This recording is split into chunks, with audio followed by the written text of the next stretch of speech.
old Ralph Rinkelmann made his living by comic sketches, and all but lost it again by tragic poems. So he was just the man to be chosen king of the fairies, for in fairyland the sovereignty is elective. It is no doubt very strange that fairies should desire to have a mortal king, but the fact is that with all their knowledge and power, they cannot get rid of the feeling that some men are greater than they are, though they can neither fly nor play tricks. So, at such times as there happens to be twice the usual number of sensible electors, such a man as Ralph Rinkelmann gets to be chosen. They did not mean to insist on his residence, for they needed his presence only on special occasions. But they must get hold of him somehow, first of all, in order to make him king. Once he was crowned, they could get him as often as they pleased. But before this ceremony there was a difficulty, for it is only between life and death that the fairies have power over grown-up mortals, and can carry them off to their country. So they had to watch for an opportunity. Nor had they to wait long, for old Ralph was taken dreadfully ill, and while hovering between life and death, they carried him off and crowned him king of Fairyland. But after he was crowned, it was no wonder, considering the state of his health, that he should not be able to sit quite upright on the throne of Fairyland, or that, in consequence, all the gnomes and goblins and ugly, cruel things that live in the holes and corners of the kingdom should take advantage of his condition, and run quite wild, playing him, king as he was, all sorts of tricks, crowding about his throne, climbing up the steps, and actually scrambling and quarrelling like mice about his ears and eyes, so that he could see and think of nothing else. But I am not going to tell anything more about this part of his adventures just at present. By strong and sustained efforts he succeeded, after much trouble and suffering, in reducing his rebellious subjects to order. They all vanished to their respective holes and corners, and King Ralph, coming to himself, found himself in his bed, half propped up with pillows. But the room was full of dark creatures, which gambolled about in the firelight in such a strange, huge, though noiseless fashion, that he thought at first that some of his rebellious goblins had not been subdued with the rest, but had followed him beyond the bounds of Fairyland into his own private house in London. How else could these mad, grotesque, hippopotamus calves make their ugly appearance in Ralph Rinkelmann's bedroom? But he soon found out that although they were like the underground goblins, they were very different as well, and would require quite different treatment. He felt convinced that they were his subjects too, but that he must have overlooked them somehow at his late coronation, if indeed they had been present, for he could not recollect that he had seen anything just like them before. He resolved, therefore, to pay particular attention to their habits, ways, and characters, else he saw plainly that they would soon be too much for him, as indeed this intrusion into his chamber, where Mrs. Rinkelmann, who must be queen if he was king, sat taking some tea by the fireside, evidently foreshadowed. But she, perceiving that he was looking about him with a more composed expression than his face had worn for many days, started up, and came quickly and quietly to his side, and her face was bright with gladness. Whereupon the fire burned up more cheerily, and the figures became more composed and respectful in their behaviour, retreating towards the wall like well-trained attendants. Then the King of Fairyland had some tea and dry toast, and, leaning back on his pillows, nearly fell asleep, but not quite, for he still watched the intruders. Presently the Queen left the room to give some of the young princes and princesses their tea, and the fire burned lower, and behold, the figures grew as black and as mad in their gambols as ever. Their favourite games seemed to be hide and seek, touch and go, grin and vanish, and many other such, and all in the king's bedchamber too, so that it was quite alarming.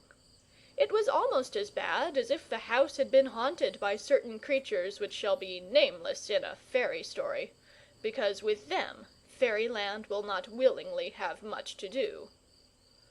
"But it is a mercy that they have their slippers on," said the king to himself, for his head ached. As he lay back, with his eyes half shut and half open, too tired to pay longer attention to their games, but on the whole considerably more amused than offended with the liberties they took, for they seemed good-natured creatures, and more frolicsome than positively ill-mannered, he became suddenly aware that two of them had stepped forward from the walls, upon which, after the manner of great spiders, most of them preferred sprawling, and now stood in the middle of the floor at the foot of his Majesty's bed, becking and bowing and ducking in the most grotesquely obsequious manner, while every now and then they turned solemnly round upon one heel, evidently considering that motion the highest token of homage they could show. "What do you want?" said the king. "That it may please your Majesty to be better acquainted with us," answered they. "We are your Majesty's subjects." "I know you are. I shall be most happy," answered the king. "We are not what your Majesty takes us for, though. We are not so foolish as your Majesty thinks us." "It is impossible to take you for anything that I know of," rejoined the king, who wished to make them talk, and said whatever came uppermost. "For soldiers, sailors, or anything, you will not stand still long enough. I suppose you really belong to the fire brigade. At least you keep putting its light out." "Don't jest, please, your Majesty." And as they said the words, for they both spoke at once throughout the interview, they performed a grave somerset towards the king. "Not jest," retorted he, "and with you? Why, you do nothing but jest. What are you?" "The Shadows, sire. And when we do jest, sire, we always jest in earnest. But perhaps your Majesty does not see us distinctly." "I see you perfectly well," returned the king. "Permit me, however," rejoined one of the Shadows, and as he spoke he approached the king, and, lifting a dark forefinger, he drew it lightly but carefully across the ridge of his forehead, from temple to temple. The king felt the soft gliding touch go, like water, into every hollow, and over the top of every height of that mountain chain of thought. He had involuntarily closed his eyes during the operation, and when he unclosed them again, as soon as the finger was withdrawn, he found that they were opened in more senses than one.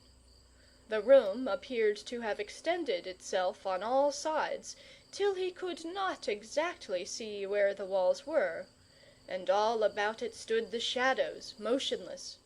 They were tall and solemn, rather awful indeed in their appearance, notwithstanding many remarkable traits of grotesqueness, for they looked just like the pictures of Puritans drawn by Cavaliers, with long arms and very long thin legs, from which hung large loose feet, while in their countenances length of chin and nose predominated.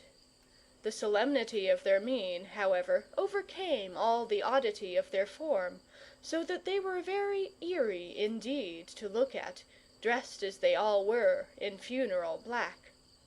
But a single glance was all that the king was allowed to have, for the former operator waved his dusky palm across his vision, and once more the king saw only the fire-lighted walls and dark shapes flickering about upon them. The two who had spoken for the rest seemed likewise to have vanished. But at last the king discovered them, standing one on each side of the fireplace. They kept close to the chimney wall, and talked to each other across the length of the chimney-piece, thus avoiding the direct rays of the fire, which, though light is necessary to their appearing to human eyes, do not agree with them at all, much less give birth to them, as the king was soon to learn. After a few minutes they again approached the bed, and spoke thus. "It is now getting dark, please your majesty. We mean out of doors in the snow. Your majesty may see from where he is lying the cold light of its great winding sheet, a famous carpet for the shadows to dance upon, your majesty. All our brothers and sisters will be at church now, before going to their night's work." "Do they always go to church before they go to work?" "They always go to church first." "Where is the church?" "In Iceland. Would your majesty like to see it?" "How can I go and see it, when, as you know very well, I am ill in bed? Besides, I should be sure to take cold in a frosty night like this, even if I put on the blankets and took the feather bed for a muff." A sort of quivering passed over their faces, which seemed to be their mode of laughing. The whole shape of the face shook and fluctuated as if it had been some dark fluid, till by slow degrees of gathering calm it settled into its former rest. Then one of them drew aside the curtains of the bed, and the window-curtains not having yet been drawn, the king beheld the white glimmering night outside, struggling with the heaps of darkness that tried to quench it, and the heavens full of stars, flashing and sparkling like live jewels. The other shadow went towards the fire and vanished in it. Scores of shadows immediately began an insane dance all about the room, disappearing one after the other through the uncovered window, and gliding darkly away over the face of the white snow, for the window looked at once on a field of snow. In a few moments the room was quite cleared of them, but instead of being relieved by their absence, the king felt immediately as if he were in a dead house, and could hardly breathe for the sense of emptiness and desolation that fell upon him.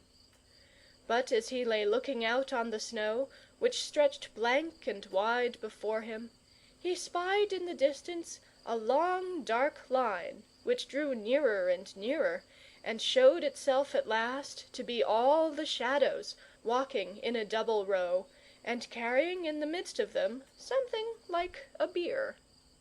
They vanished under the window, but soon reappeared, having somehow climbed up the wall of the house, for they entered in perfect order by the window, as if melting through the transparency of the glass. They still carried the bier or litter.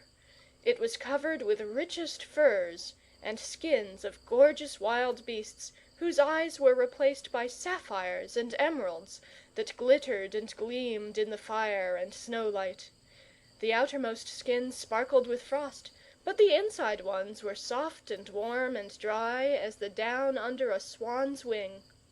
The shadows approached the bed, and set the litter upon it. Then a number of them brought a huge fur robe, and, wrapping it round the king, laid him on the litter in the midst of the furs. Nothing could be more gentle and respectful than the way in which they moved him, and he never thought of refusing to go. Then they put something on his head, and, lifting the litter, carried him once round the room to fall into order. As he passed the mirror, he saw that he was covered with royal ermine, and that his head wore a wonderful crown of gold, set with none but red stones, rubies, and carbuncles, and garnets, and others whose names he could not tell, glowed gloriously around his head, like the salamandrine essence of all the Christmas fires over the world.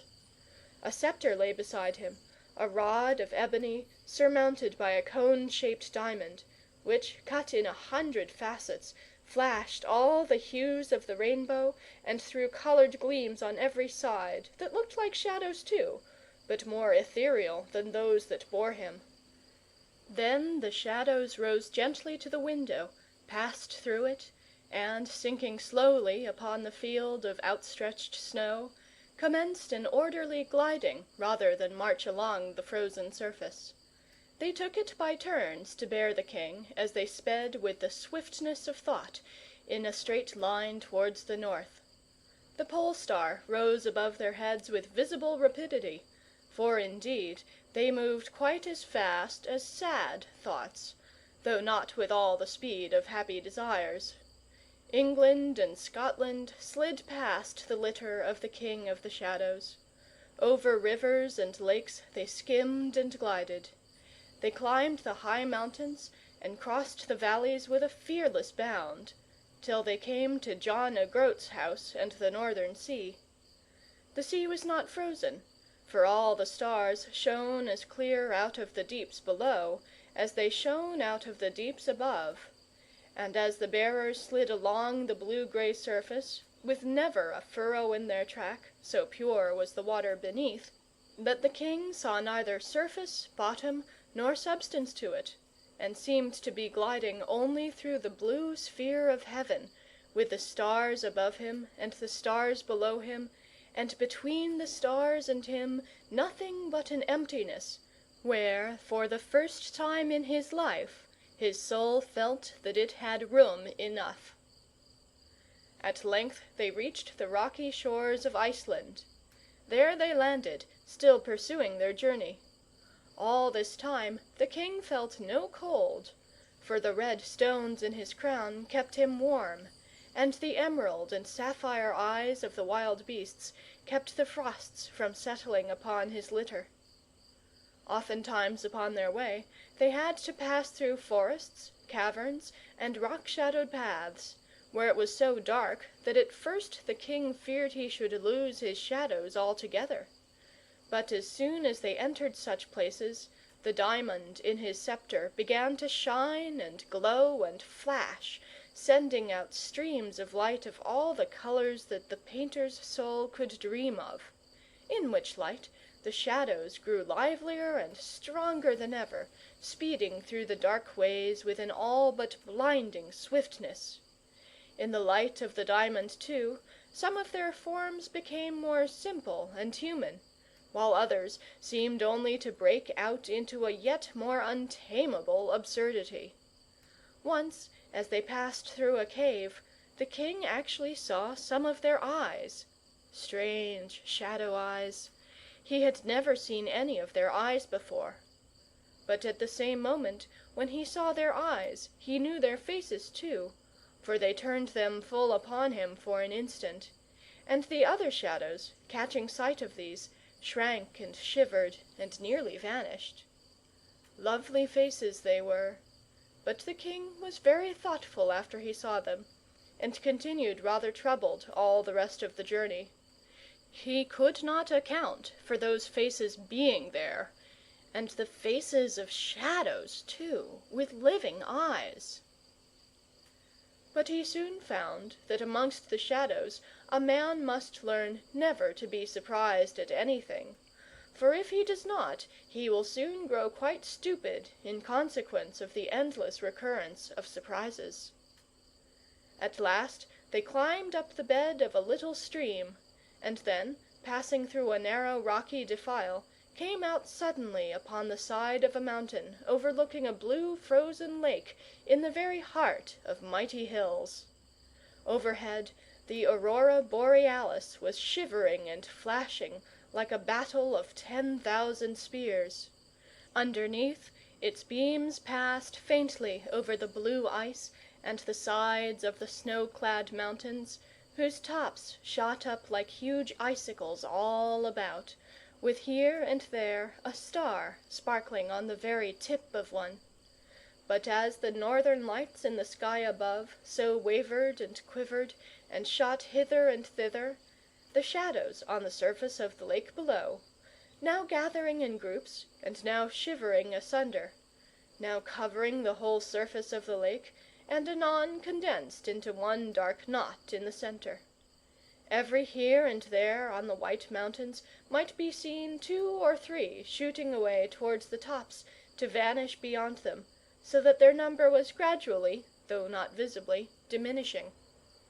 "Please, your Majesty," said the Shadows, "this is our church, the Church of the Shadows." And so saying, the king's bodyguard set down the litter upon a rock, and plunged into the multitudes below. They soon returned, however, and bore the king down into the middle of the lake.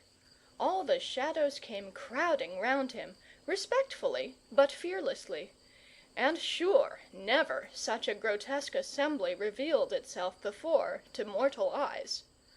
The king had seen all kinds of gnomes, goblins, and kobolds at his coronation, but they were quite rectilinear figures compared with the insane lawlessness of form in which the Shadows rejoiced, and the wildest gambols of the former were orderly dances of ceremony beside the apparently aimless and wilful contortions of figure and metamorphoses of shape in which the latter indulged. They retained, however, all the time, to the surprise of the king, an identity, each of his own type, inexplicably perceptible through every change. Indeed, this preservation of the primary idea of each form was more wonderful than the bewildering and ridiculous alterations to which the form itself was every moment subjected.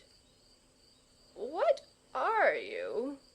said the king, leaning on his elbow and looking around him. "The Shadows, your Majesty," answered several voices at once. "What Shadows?" "The human Shadows, the shadows of men and women and their children." "Are you not the Shadows of chairs and tables and pokers and tongs just as well?" At this question a strange jarring commotion went through the assembly with a shock. Several of the figures shot up as high as the aurora, but instantly settled down again to human size, as if overmastering their feelings, out of respect to him who had roused them. One who had bounded to the highest visible icy peak, and as suddenly returned, now elbowed his way through the rest, and made himself spokesman for them during the remaining part of the dialogue. "Excuse our agitation, your Majesty," said he. "I see your Majesty has not yet thought proper to make himself acquainted with our nature and habits." "I wish to do so now," replied the king. "We are the Shadows," repeated the Shadow solemnly. "Well?" said the king. "We do not often appear to men." "Ha!" said the king. "We do not belong to the sunshine at all. We go through it unseen, and only by a passing chill do men recognize an unknown presence." "Ha!" said the king again. "It is only in the twilight of the fire, or when one man or woman is alone with a single candle, or when any number of people are all feeling the same thing at once, making them one, that we show ourselves and the truth of things." "Can that be true that loves the night?" said the king. "The darkness is the nurse of light," answered the Shadow. "Can that be true which mocks at forms?" said the king. "Truth rides abroad in shapeless storms," answered the Shadow. "Ah, ah!" thought Ralph Rinkelmann. "It rhymes. The Shadow caps my questions with his answers. Very strange." And he grew thoughtful again. The Shadow was the first to resume. "Please, your Majesty, may we present our petition?" "By all means," replied the king. "I am not well enough to receive it in proper state." "Never mind, your Majesty. We do not care for much ceremony, and indeed none of us are quite well at present. The subject of our petition weighs upon us." "Go on," said the king. "Sire," began the Shadow, "our very existence is in danger. The various sorts of artificial light, both in houses and in men, women, and children, threaten to end our being. The use and disposition of gas lights, especially high in the centres, blind the eyes by which alone we can be perceived. We are all but banished from towns. We are driven into villages and lonely houses, chiefly old farmhouses, out of which even our friends the fairies are fast disappearing. We therefore petition our king, by the power of his art, to restore us to our rights in the house itself, and in the hearts of its inhabitants." "But," said the king, "you frighten the children." "Very seldom, your Majesty, and then only for their good. We seldom seek to frighten anybody. We mostly want to make people silent and thoughtful, to awe them a little, your Majesty." "You are much more likely to make them laugh," said the king. "Are we?" said the Shadow.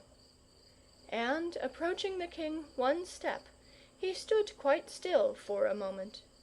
The diamond of the king's sceptre shot out a vivid flame of violet light, and the king stared at the Shadow in silence, and his lip quivered.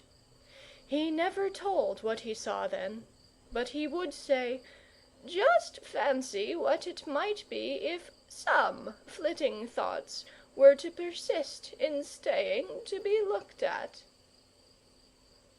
"It is only," resumed the Shadow, "when our thoughts are not fixed upon any particular object, that our bodies are subject to all the vagaries of elemental influences.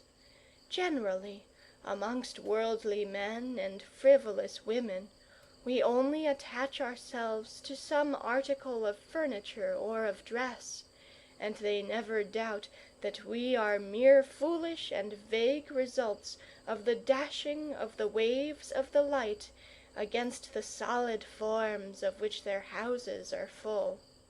We do not care to tell them the truth, for they would never see it.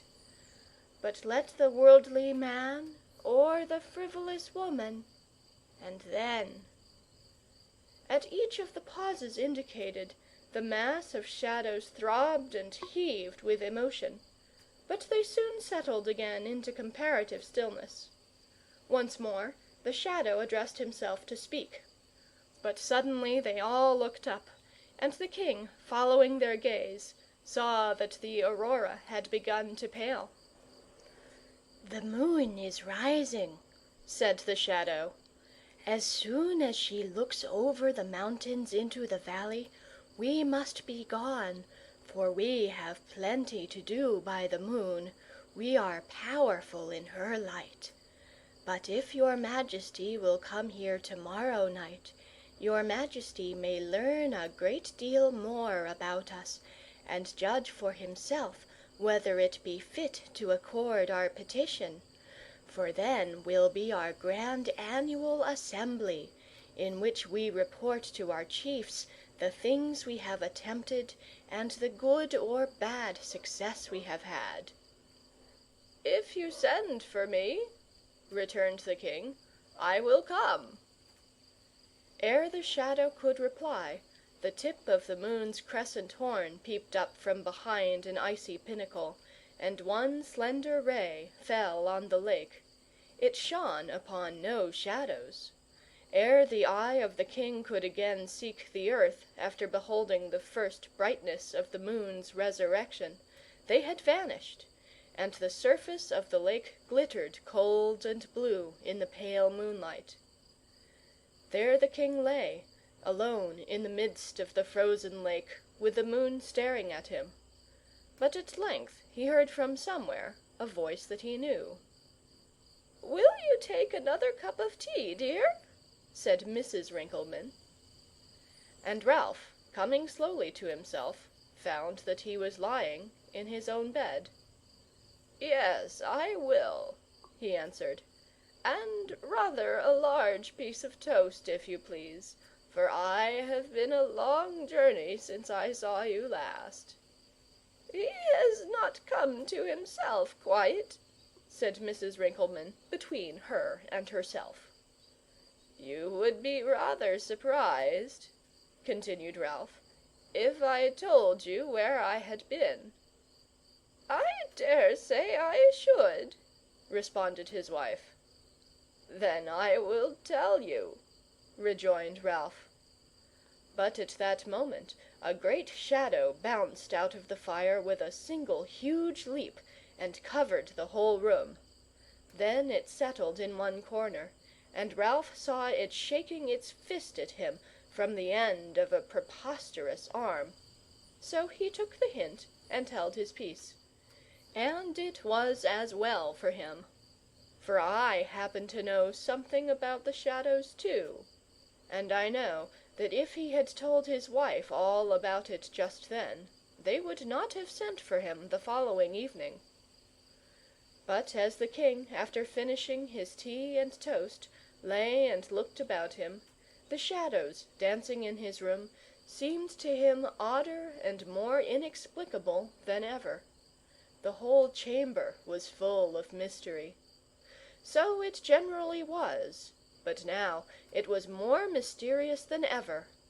After all that he had seen in the Shadow Church, his own room and its shadows were yet more wonderful and unintelligible than those. This made it the more likely that he had seen a true vision, for instead of making common things look commonplace, as a false vision would have done, it had made common things disclose the wonderful that was in them. "The same applies to all art as well," thought Ralph Rinkelmann. The next afternoon, as the twilight was growing dusky, the king lay, wondering whether or not the shadows would fetch him again. He wanted very much to go, for he had enjoyed the journey exceedingly, and he longed, besides, to hear some of the shadows tell their stories. But the darkness grew deeper and deeper, and the shadows did not come. The cause was that Mrs. Rinkelmann sat by the fire in the gloaming, and they could not carry off the king while she was there. Some of them tried to frighten her away by playing the oddest pranks on the walls, the floor, and ceiling, but altogether without effect. The queen only smiled, for she had a good conscience. Suddenly, however, a dreadful scream was heard from the nursery, and Mrs. Rinkelmann rushed upstairs to see what was the matter. No sooner had she gone than the 2 warders of the chimney corners stepped out into the middle of the room and said in a low voice, "Is your Majesty ready?" "Have you no hearts?" said the king, "or are they as black as your faces? Did you not hear the child scream? I must know what is the matter with her before I go." "Your Majesty may keep his mind easy on that point," replied the warders. "We had tried everything we could think of to get rid of Her Majesty the Queen, but without effect. So a young madcap shadow, half against the will of the older ones of us, slipped upstairs into the nursery, and has, no doubt, succeeded in appalling the baby, for he is very lithe and long-legged. Now, your Majesty." "I will have no such tricks played in my nursery," said the king rather angrily. You might put the child beside itself." "Then there would be twins, your majesty, and we rather like twins." "None of your miserable jesting. You might put the child out of her wits." "Impossible, sire, for she has not got into them yet." "Go away," said the king. "Forgive us, your majesty. Really, it will do the child good, for that shadow will all her life be to her a symbol of what is ugly and bad. When she feels in danger of hating or envying anyone, that shadow will come back to her mind and make her shudder." "Very well," said the king. "I like that. Let us go." The Shadows went through the same ceremonies and preparations as before, during which the young Shadow before mentioned contrived to make such grimaces as kept the baby in terror and the queen in the nursery, till all was ready. Then, with a bound that doubled him up against the ceiling, and a kick of his legs 6 feet out behind him, he vanished through the nursery door, and reached the king's bedchamber just in time to take his place with the last who were melting through the window in the rear of the litter, and settling down upon the snow beneath. Away they went as before, a gliding blackness over the white carpet. And it was Christmas Eve. When they came in sight of the mountain lake, the king saw that it was crowded over its whole surface with a changeful intermingling of shadows. They were all talking and listening alternately, in pairs, trios, and groups of every size. Here and there large companies were absorbed in attention to one elevated above the rest, not in a pulpit or on a platform, but on the stilts of his own legs, elongated for the nonce. The aurora, right overhead, lighted up the lake and the sides of the mountains, by sending down from the zenith, nearly to the surface of the lake, great folded vapours, luminous with all the colours of a faint rainbow. Many, however, as the words were that passed on all sides, not a shadow of a sound reached the ears of the king.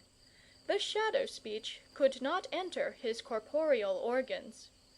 One of his guides, however, seeing that the king wanted to hear and could not, went through a strange manipulation of his head and ears, after which he could hear perfectly, though still only the voice to which, for the time, he directed his attention. This, however, was a great advantage, and one which the king longed to carry back with him to the world of men. The king now discovered that this was not merely the church of the Shadows, but their news exchange at the same time. For, as the Shadows have no writing or printing, the only way in which they can make each other acquainted with their doings and thinkings is to meet and talk at this word-mart and parliament of shades.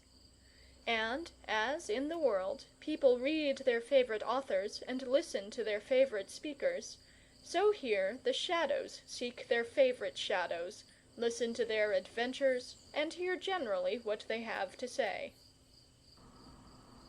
Feeling quite strong, the king rose and walked about amongst them, wrapped in his ermine robe, with his red crown on his head, and his diamond sceptre in his hand.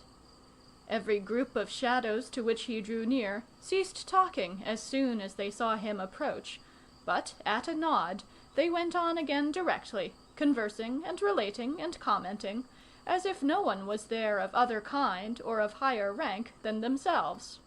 So the king heard a good many stories. At some of them he laughed, and at some of them he cried.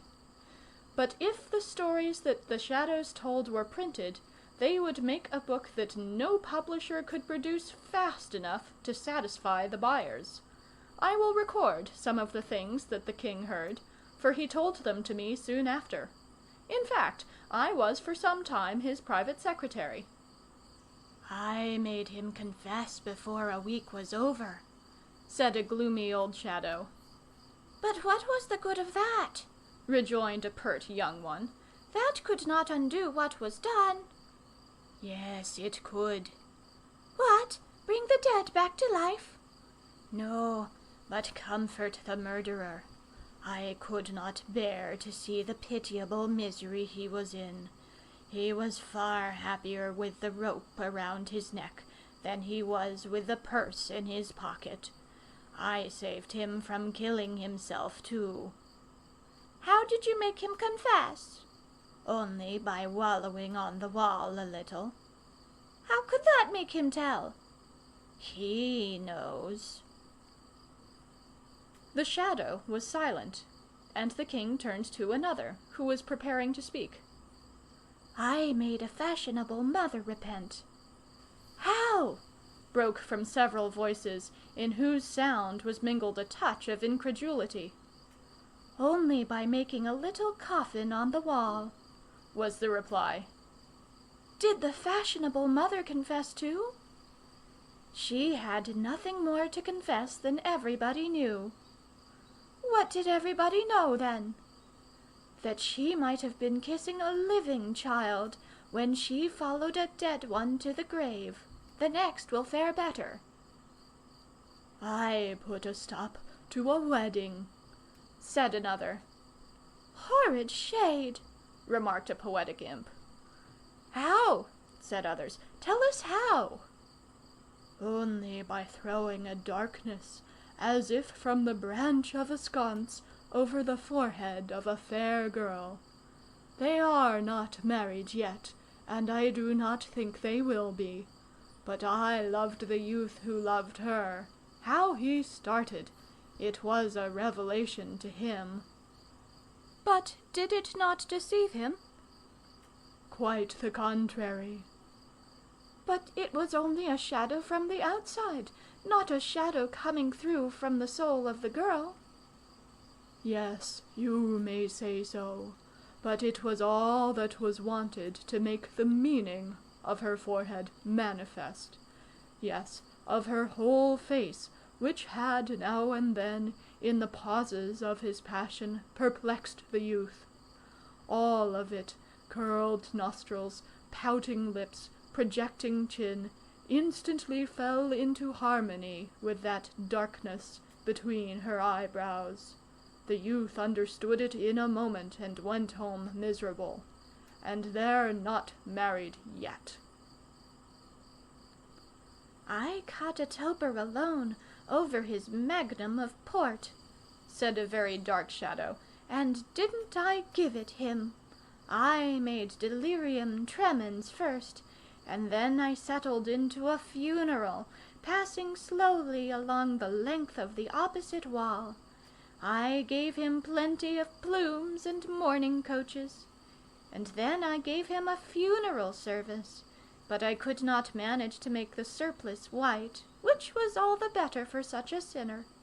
The wretch stared till his face passed from purple to grey, and actually left his 5th glass only unfinished, and took refuge with his wife and children in the drawing-room, much to their surprise. I believe he actually drank a cup of tea, and although I have often looked in since, I have never caught him again, drinking alone at least. But does he drink less? Have you done him any good? I hope so, but I am sorry to say I can't feel sure about it. Humph, humph, humph, grunted various shadow throats. I had such fun once, cried another. I made such game of a young clergyman. You have no right to make game of anyone. Oh, yes, I have, when it is for his good. He used to study his sermons. Where do you think? In his study, of course. Where else should it be? Yes and no. Guess again. Out among the faces in the streets? Guess again. In still green places in the country? Guess again. In old books? Guess again. No, tell us. In the looking-glass, ha ha! He was fair game, fair shadow game. I thought so, and I made such fun of him one night on the wall. He had sense enough to see that it was himself, and very like an ape. So he got ashamed, turned the mirror with its face to the wall, and thought a little more about his people, and a little less about himself. I was very glad, for, please your majesty," and here the speaker turned towards the king, "we don't like the creatures that live in the mirrors. You call them ghosts, don't you?" Before the king could reply, another had commenced. But the story about the clergyman had made the king wish to hear one of the shadow sermons. So he turned him towards a long shadow, who was preaching to a very quiet and listening crowd. He was just concluding his sermon. "Therefore, dear shadows, it is the more needful that we love one another as much as we can, because that is not much. We have no such excuse for not loving as mortals have, for we do not die like them. I suppose it is the thought of that death that makes them hate so much. Then again, we go to sleep all day, most of us, and not in the night as men do. And you know that we forget everything that happened the night before. Therefore, we ought to love well, for the love is short. Ah, dear shadow, whom I love now with all my shadowy soul, I shall not love thee tomorrow eve, I shall not know thee. I shall pass thee in the crowd, and never dream that the shadow whom I now love is near me then. Happy shades, for we only remember our tales until we have told them here, and then they vanish in the shadow churchyard, where we bury only our dead selves. Ah, brethren, who would be a man and remember? Who would be a man and weep? We ought indeed to love one another, for we alone inherit oblivion, we alone are renewed with eternal birth, we alone have no gathered weight of years. I will tell you the awful fate of one shadow who rebelled against his nature, and sought to remember the past. He said, 'I will remember this eve.' He fought with the genial influences of kindly sleep when the sun rose on the awful dead day of light. And although he could not keep quite awake, he dreamed of the foregone eve, and he never forgot his dream. Then he tried again the next night, and the next, and the next, and he tempted another shadow to try it with him. But at last their awful fate overtook them, for, instead of continuing to be shadows, they began to cast shadows, as foolish men say, and so they thickened and thickened till they vanished out of our world. They are now condemned to walk the earth a man and a woman, with death behind them and memories within them. Ah, brother shades, let us love one another, for we shall soon forget. We are not men, but shadows." The king turned away, and pitied the poor shadows far more than they pitied men. "Oh, how we played with a musician one night!" exclaimed a shadow in another group, to which the king had first directed a passing thought, and then had stopped to listen. "Up and down we went, like the hammers and dampers on his piano. But he took his revenge on us, for after he had watched us for half an hour in the twilight, he rose and went to his instrument and played a shadow dance that fixed us all in sound forever. Each could tell the very notes meant for him, and as long as he played we could not stop, but went on dancing and dancing after the music, just as the musician, pleased.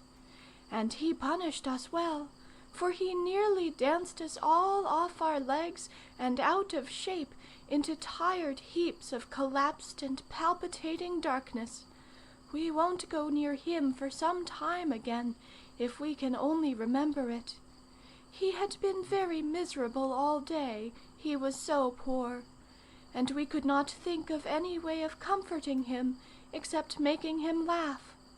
We did not succeed with our wildest efforts, but it turned out better than we had expected after all, for his shadow dance got him into notice, and he is quite popular now, making money fast. If he does not take care, we shall have other work to do with him by and by, poor fellow. I and some others did the same for a poor playwriter once. He had a Christmas piece to write, and not being an original genius, it was not so easy for him to find a subject as it is for most of his class. I saw the trouble he was in, and collecting a few stray shadows, we acted, in dumb show of course, the funniest bit of nonsense we could think of, and it was quite successful. The poor fellow watched every motion, roaring with laughter at us, and delight at the ideas we put into his head. He turned it all into words and scenes and actions, and the piece came off with a splendid success. But how long we have to look for a chance of doing anything worth doing, said a long, thin, especially lugubrious shadow. I have only done one thing worth telling ever since we met last, but I am proud of that. What was it? What was it? Rose from 20 voices. I crept into a dining room one twilight, soon after Christmas Day. I had been drawn thither by the glow of a bright fire shining through red window curtains. At first I thought there was no one there, and was on the point of leaving the room and going out again into the snowy street, when I suddenly caught the sparkle of eyes. I found that they belonged to a little boy who lay very still on a sofa. I crept into a dark corner by the sideboard and watched him. He seemed very sad, and did nothing but stare into the fire. At last he sighed out, "I wish Mamma would come home." Poor boy, thought I, there is no help for that but Mamma. Yet I would try to while away the time for him. So out of my corner I stretched a long shadow arm, reaching all across the ceiling, and pretended to make a grab at him. He was rather frightened at first, but he was a brave boy, and soon saw that it was all a joke. So when I did it again, he made a clutch at me, and then we had such fun. For though he often sighed and wished Mamma would come home, he always began again with me, and on we went with the wildest game. At last his mother's knock came to the door, and starting up in delight, he rushed into the hall to meet her, and forgot all about poor black me. But I did not mind that in the least, for when I glided out after him into the hall, I was well repaid for my trouble by hearing his mother say to him, "Why, Charlie, my dear, you look ever so much better since I left you." At that moment I slipped through the closing door, and as I ran across the snow, I heard the mother say, 'What shadow can that be passing so quickly?' And Charlie answered with a merry laugh, 'Oh, mamma, I suppose it must be the funny shadow that has been playing such games with me all the time you were out.' As soon as the door was shut, I crept along the wall and looked in at the dining-room window, and I heard his mamma say, as she led him into the room, 'What an imagination the boy has! Ha, ha, ha!' Then she looked at him, and the tears came in her eyes, and she stooped down over him, and I heard the sounds of a mingling kiss and sob." "I always look for nurseries full of children," said another, "and this winter I have been very fortunate. I am sure children belong especially to us. One evening, looking about in a great city, I saw through the window into a large nursery, where the odious gas had not yet been lighted. Round the fire sat a company of the most delightful children I had ever seen. They were waiting patiently for their tea. It was too good an opportunity to be lost. I hurried away, and gathering together 20 of the best shadows I could find, returned in a few moments, and entering the nursery, we danced on the walls one of our best dances. To be sure, it was mostly extemporized, but I managed to keep it in harmony by singing this song, which I made as we went on. Of course the children could not hear it. They only saw the motions that answered to it, but with them they seemed to be very much delighted indeed, as I shall presently prove to you. This was the song: "Swing, swang, swingle, swaff, flicker, flacker, fling, fluff. Thus we go to and fro, here and there, everywhere, born and bred, never dead, only gone.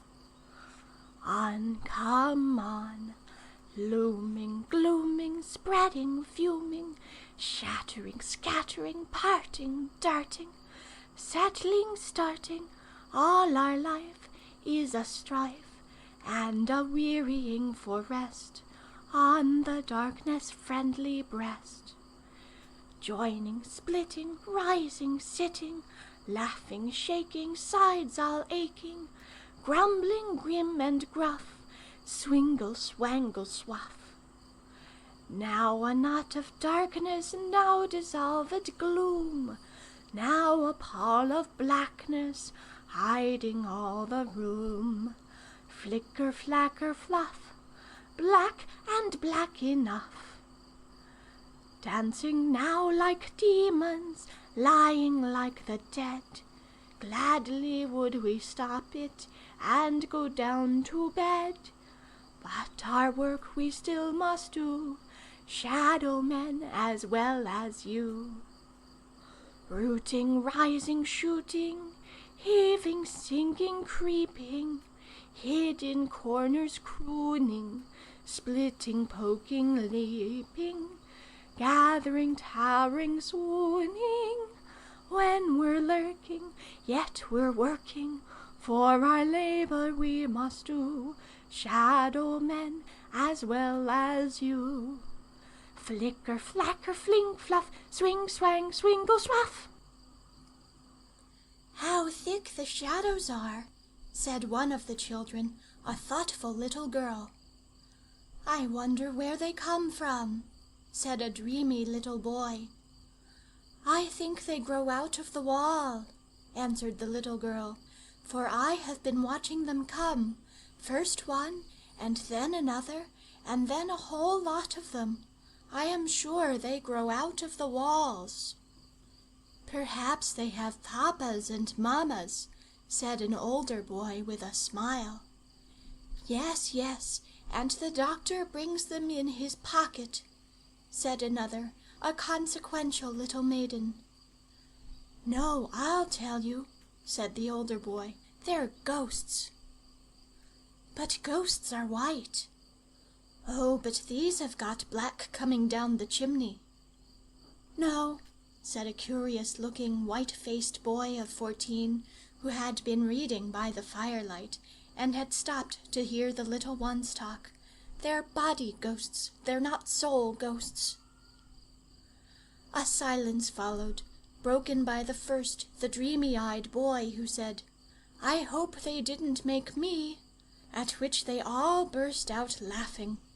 Just then the nurse brought in their tea, and when she proceeded to light the gas, we vanished. "I stopped a murder," cried another. How? How?" "I will tell you. I had been lurking about a sick room for some time, where a miser lay, apparently dying. I did not like the place at all, but I felt as if I should be wanted there. There were plenty of lurking places about, for the room was full of all sorts of old furniture, especially cabinets, chests, and presses.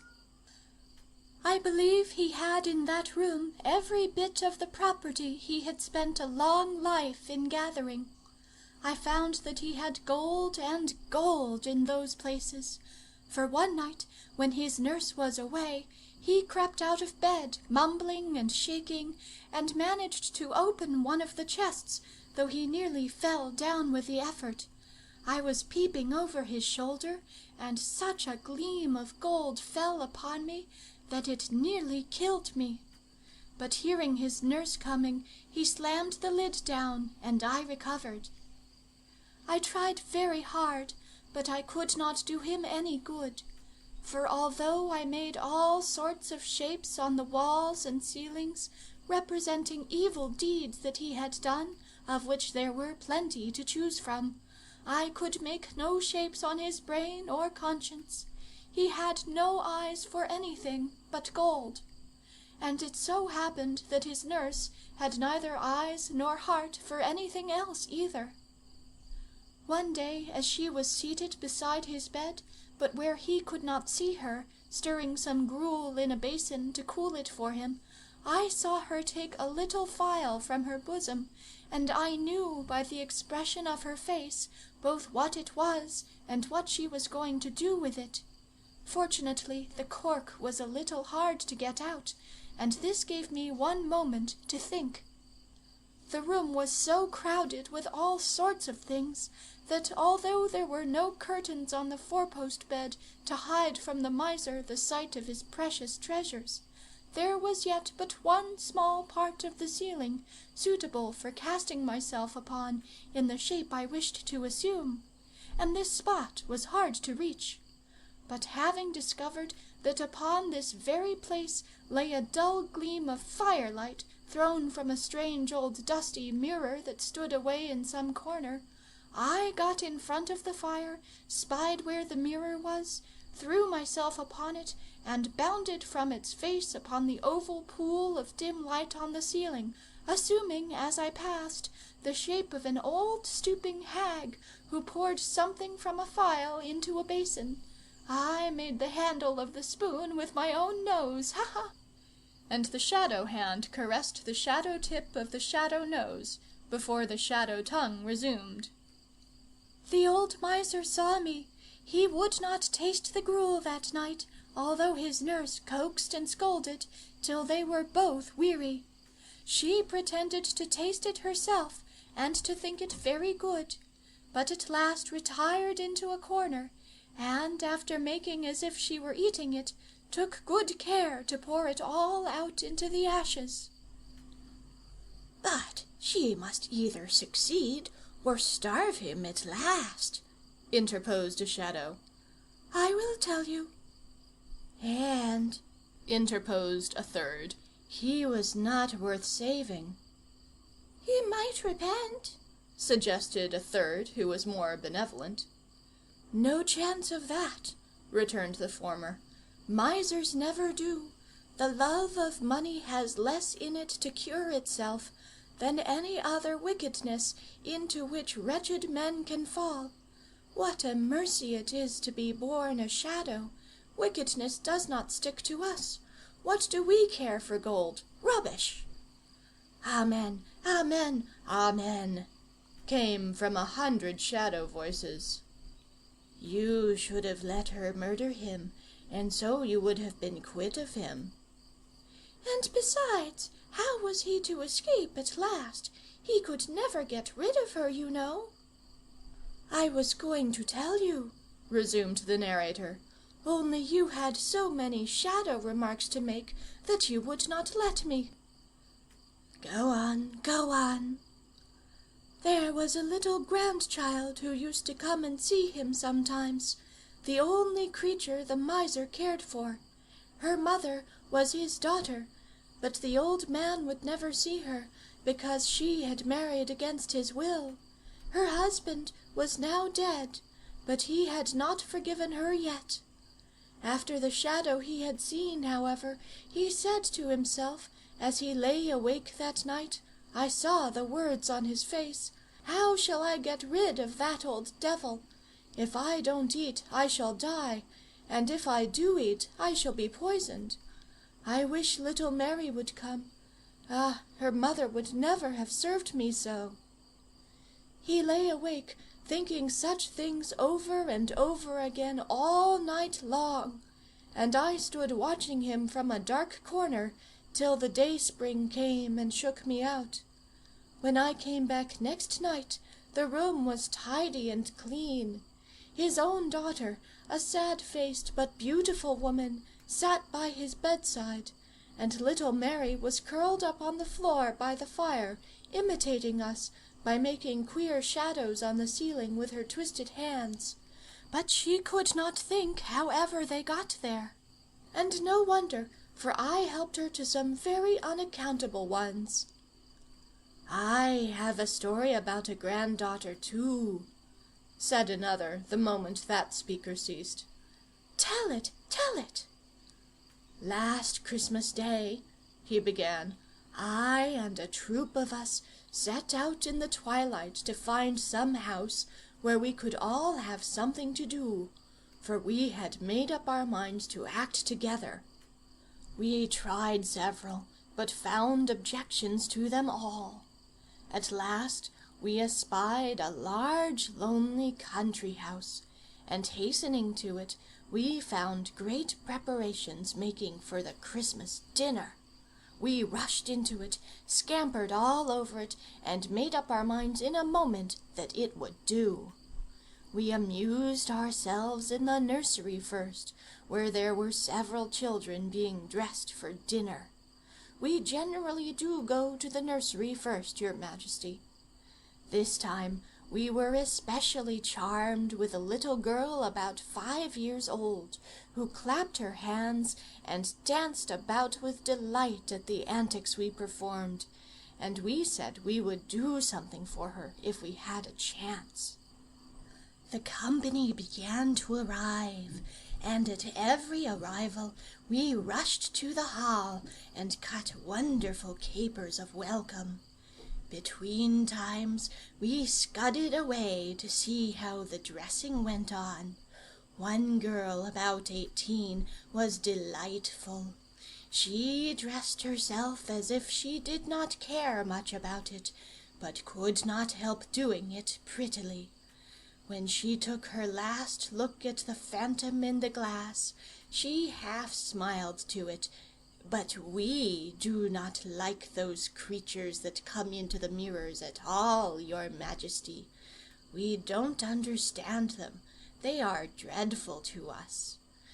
She looked rather sad and pale, but very sweet and hopeful. So we wanted to know all about her, and soon found out that she was a distant relation and a great favorite of the gentleman of the house, an old man, in whose face benevolence was mingled with obstinacy and a deep shade of the tyrannical.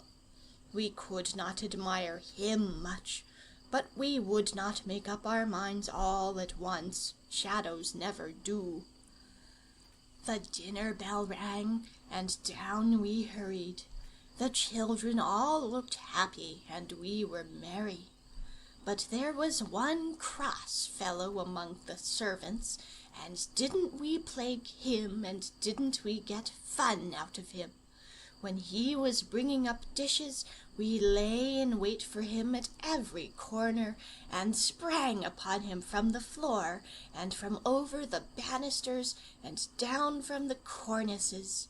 He started and stumbled and blundered so in consequence that his fellow servants thought he was tipsy. Once he dropped a plate and had to pick up the pieces and hurry away with them, and didn't we pursue him as he went? It was lucky for him his master did not see how he went on, but we took care not to let him get into any real scrape, though he was quite dazed with the dodging of the unaccountable shadows. Sometimes he thought the walls were coming down upon him, sometimes that the floor was gaping to swallow him, sometimes that he would be knocked to pieces by the hurrying to and fro, or be smothered in the black crowd.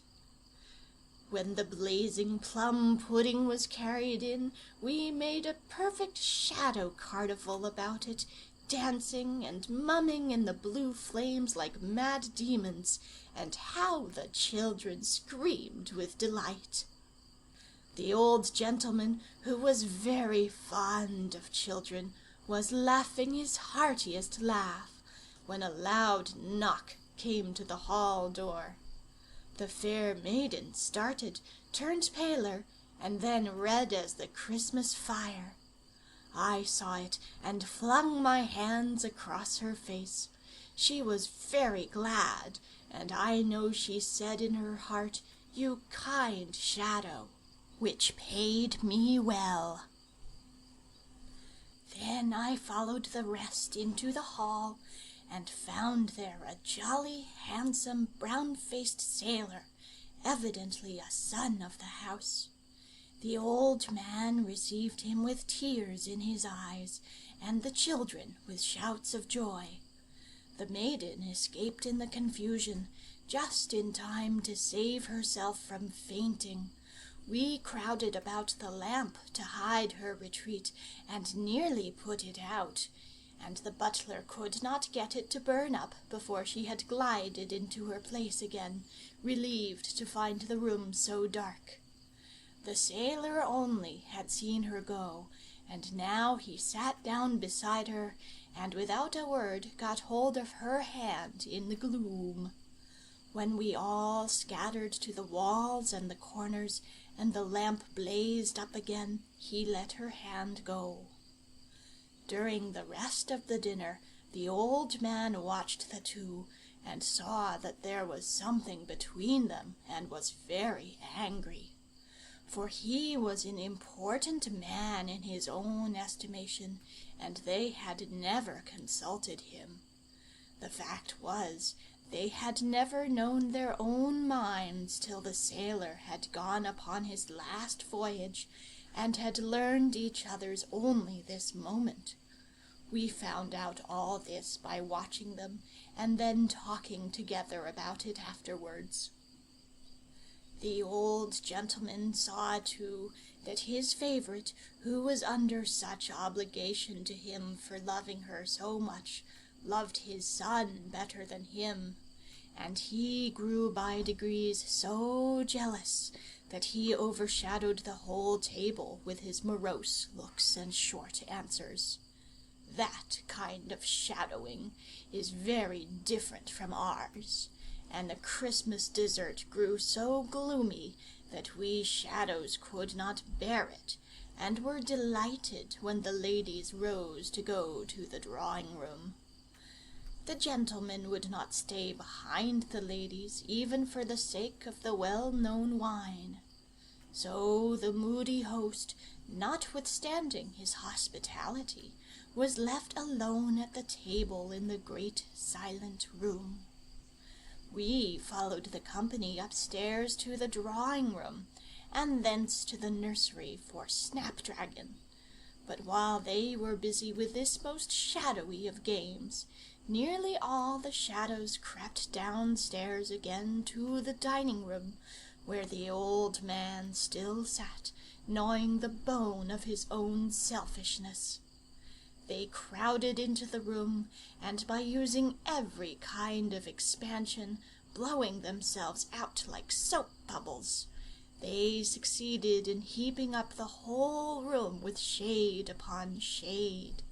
They clustered thickest about the fire and the lamp, till at last they almost drowned them in hills of darkness. Before they had accomplished so much, the children, tired with fun and frolic, had been put to bed. But the little girl of 5 years old, with whom we had been so pleased when first we arrived, could not go to sleep. She had a little room of her own, and I had watched her to bed, and now kept her awake by gambolling in the rays of the night-light. When her eyes were once fixed upon me, I took the shape of her grandfather, representing him on the wall as he sat in his chair, with his head bent down and his arms hanging listlessly by his sides. And the child remembered that that was just as she had seen him last, for she had happened to peep in at the dining-room door, after all the rest had gone upstairs. What if he should be sitting there still, thought she, all alone in the dark? She scrambled out of bed and crept down. Meantime, the others had made the room below so dark that only the face and white hair of the old man could be dimly discerned in the shadowy crowd, for he had filled his own mind with shadows, which we shadows wanted to draw out of him. Those shadows are very different from us, your Majesty knows. He was thinking of all the disappointments he had had in life, and of all the ingratitude he had met with. And he thought far more of the good he had done than the good others had got. After all I have done for them, said he with a sigh of bitterness, not one of them cares a straw for me. My own children will be glad when I am gone. At that instant he lifted up his eyes and saw, standing close by the door, a tiny figure in a long nightgown. The door behind her was shut. It was my little friend, who had crept in noiselessly. A pang of icy fear shot to the old man's heart, but it melted away as fast, for we made a lane through us for a single ray from the fire to fall on the face of the little sprite, and he thought it was a child of his own that had died when just the age of her child-niece, who now stood looking for her grandfather among the shadows. He thought she had come out of her grave in the cold darkness to ask why her father was sitting alone on Christmas Day. And he felt he had no answer to give his little ghost, but one he would be ashamed for her to hear.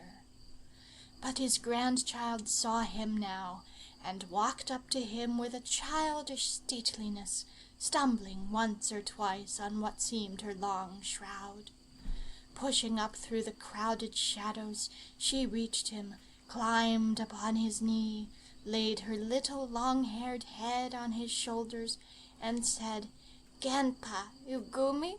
Isn't it your kissy day too, Grandpa?" A new fount of love seemed to burst from the clay of the old man's heart. He clasped the child to his bosom and wept. Then, without a word, he rose with her in his arms, carried her up to her room, and laying her down in her bed, covered her up, kissed her sweet little mouth, unconscious of reproof, and then went to the drawing-room. As soon as he entered, he saw the culprits in a quiet corner alone. He went up to them, took a hand of each, and joining them in both his, said, "God bless you." Then he turned to the rest of the company, and "Now," said he, "let's have a Christmas carol." And well he might, for though I have paid many visits to the house, I have never seen him cross since, and I am sure that must cost him a good deal of trouble. "We have just come from a great palace," said another, "where we knew there were many children, and where we thought to hear glad voices and see royally merry looks.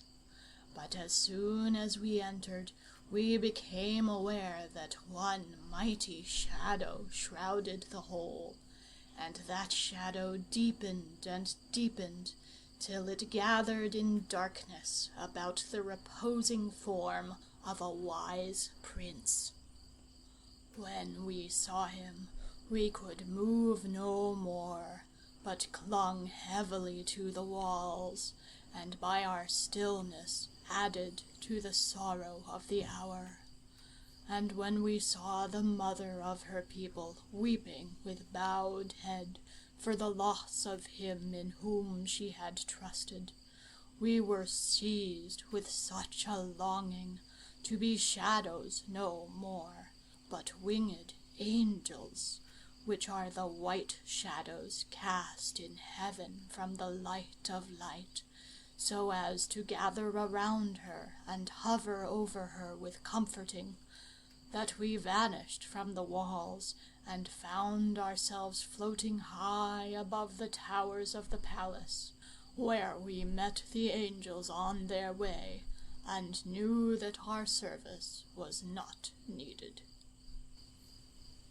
By this time there was a glimmer of approaching moonlight, and the king began to see several of those stranger shadows, with human faces and eyes, moving about amongst the crowd. He knew at once that they did not belong to his dominion. They looked at him, and came near him, and passed slowly, but they never made any obeisance or gave sign of homage. And what their eyes said to him, the king only could tell, and he did not tell. "What are those other shadows that move through the crowd?" said he to one of his subjects near him. The shadow started, looked round, shivered slightly, and laid his finger on his lips. Then, leading the king a little aside, and looking carefully about him once more, "I do not know," said he in a low tone, "what they are. I have heard of them often, but only once did I ever see any of them before. That was when some of us one night paid a visit to a man who sat much alone, and was said to think a great deal.